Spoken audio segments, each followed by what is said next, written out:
velvety, coral orange, swirled with cream, and right there, in the center, a seared claw that most people would toss away.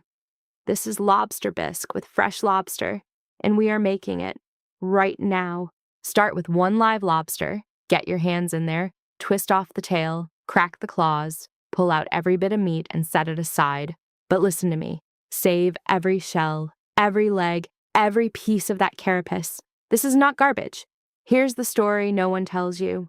Bisque wasn't born in fancy restaurants. It was born in the kitchens of fishermen's wives in Brittany, France. The rich got the meat, the poor got the shells, so they ground those shells into paste, simmered them for hours, and turned trash into treasure. That's the spirit we're honoring today. We're using everything. This is flavor waiting to happen. Heat butter in a heavy pot, toss in those shells.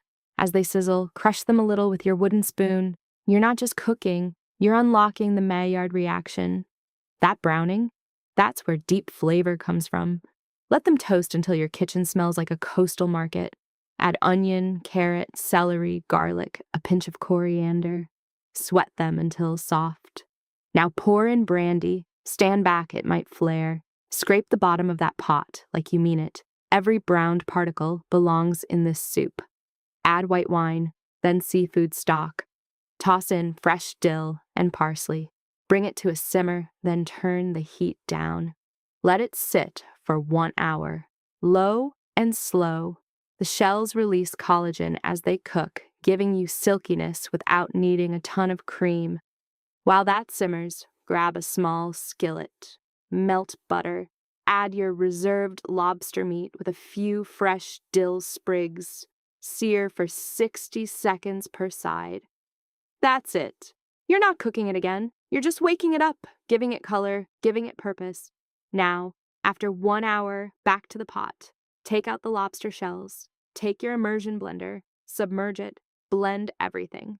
Vegetables, herbs, all of it. Blend until the soup turns silky smooth. It pulverizes into invisible particles that add body and depth. This is the secret. Season with salt and white pepper. White pepper gives warmth without those dark specks. Finish with a swirl of heavy cream. Stir gently. Pour it into a warm bowl. Place that seared lobster right in the center. A few more dill sprigs.